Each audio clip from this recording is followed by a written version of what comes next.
మన ప్రభువును రక్షకుడైన యేసుక్రీస్తు నామములో మీ అందరికీ నా శుభములు. ఈ ఉదయకాలం దేవుని యొక్క మాట, యెహోవా నీవు చేసిన దానికి ప్రతిఫలం ఇచ్చును. యెహోవాయే మనకు ప్రతిఫలం ఇచ్చే దేవుడు. ఆయన మాత్రమే మనం ఏం చేస్తున్నామో ఆయన చూస్తూ ఉన్నాడు. ఎవరు చూసినా చూడకపోయినా, ఎవరు గ్రహించినా గ్రహించకపోయినా, ఎవరు మనల్ని ఘనపరిచినా గనపరచకపోయినా, మనం చేసిన దాన్ని ఎవరు మనల్ని పట్టించుకోకపోయినా దేవుడు చూస్తున్నాడు. ఆయన చూసే దేవుడు.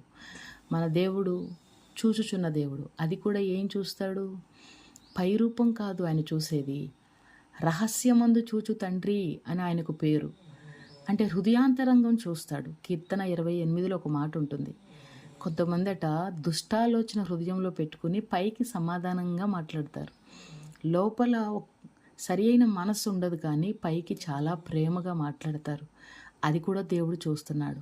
మన దేవుడు హృదయాంతరంగాన్ని పరిశీలించే దేవుడని, రహస్యమందున్న వాటిని చూచి దేవుడని మనం గుర్తెరిగినట్లయితే, నువ్వు ఎప్పుడూ కూడా బాహ్యానికి కనబడడానికే కాదు, కానీ నీ యొక్క అంతరంగంలో కూడా నీవు అదే మనసు కలిగి జీవిస్తే రూతుకి దేవుడు ప్రతిఫలం ఇచ్చినట్లుగా,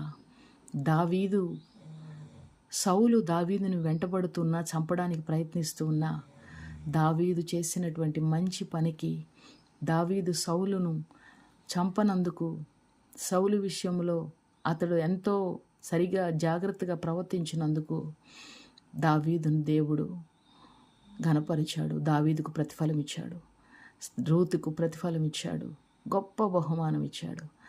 ఆమెను దీవించి ఆమె సంతానంలో నుండి మరి ఎప్పుడు కూడా స్థిరమైనటువంటి సంతానాన్ని దేవుడిచ్చాడు. దావీదు సంతానాన్ని నిత్యము స్థిరపరిచాడు. దేవుని బిడ్డ, మనుషులు ఎవరు కూడా నీ గురించి మంచి చెప్పకపోవచ్చేమో, కానీ నువ్వు నీ మనసు దేవునికి తెలుసు.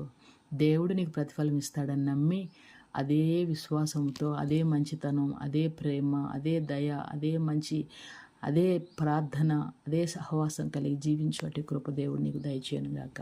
ఆమేన్.